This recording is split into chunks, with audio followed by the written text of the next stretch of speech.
That is the thing. The actuator for the Ford F-150 2011 is behind here. I only have one side, and it controls the blend door actuator, controls the blend door down here behind the console that operates the heat or the cold or the defrost up here. And I'm telling you, y'all, this thing sits in here just like this. This screw, as soon as you take this out, this screw, you can see it immediately. This screw you can't see in the back.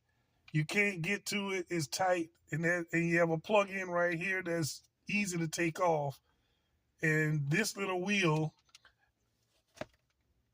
is what turns the door. But guess what? They said $2,000 to take it off, right? Y'all can see my reflection right here. I was not paying that. The part number,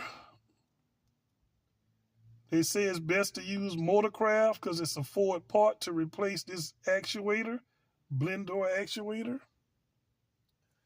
I got that. The screws are 8mm that goes here. I bought this from O'Reilly's because I needed one a little longer than the one I had. This is an 8mm.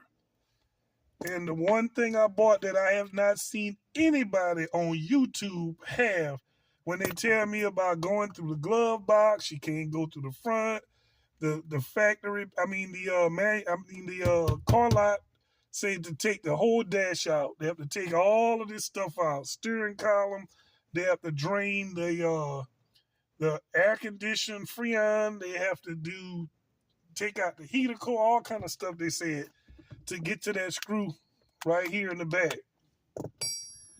This is what I bought. 8mm socket, y'all. I found this at O'Reilly's.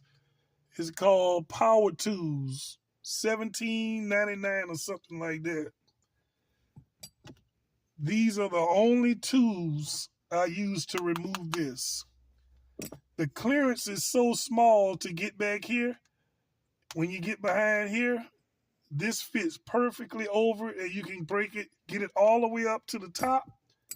And then I used this and stuck my finger in there to finish taking it out, and I just was able to hold on to it and pull it through the glove box to take it out.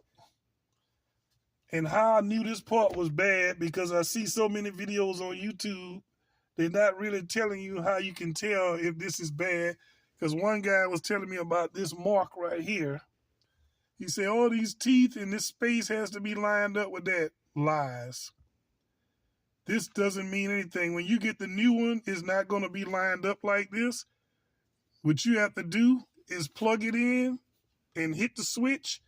And as I bumped it, this turned. And when I lined this one up exactly with the arrow on the new one, it was able to fit right back into the blend door to turn it.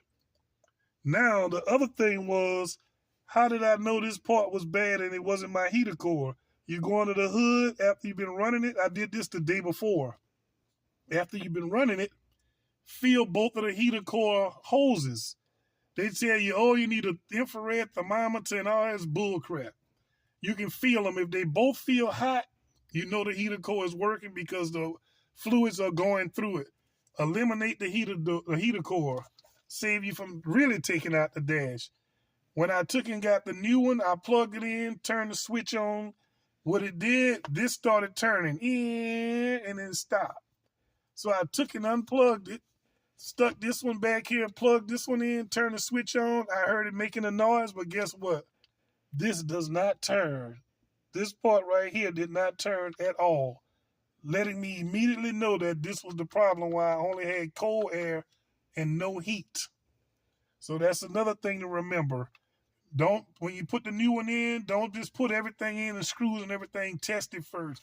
It's enough room, you'll be able to put the plug in it, turn on the switch, and you'll be able to see if this turns. If it don't turn, that's your problem. If it turns and cycles, all you have to do is keep hitting the switch until you get it to line up just like this. I don't know if you can see that line. It's an arrow right here. And you can get this to line up. And when you get the new one to line up exactly like this, it'll fit in there.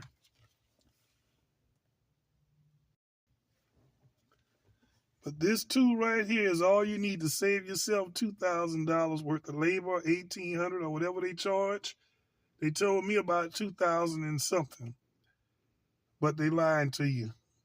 And that's so pathetic, but hey, I guess they got to make money. So all you need, O'Reilly's, y'all, is right at the front of the store in that area. There's those things they sell right before you get to the counter.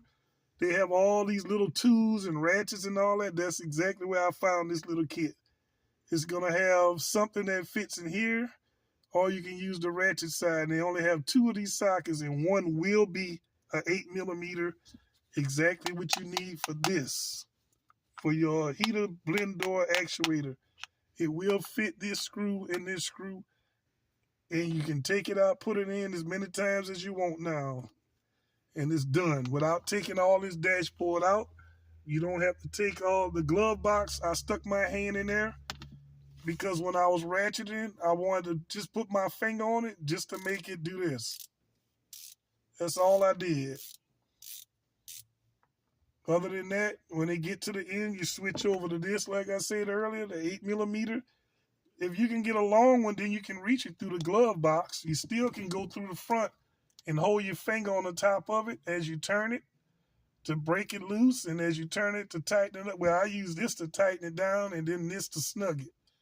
Last couple of ones and your fingers can't fit, and I have big hands, 6'7". So if you have smaller hands than me, you probably really can reach in there good. But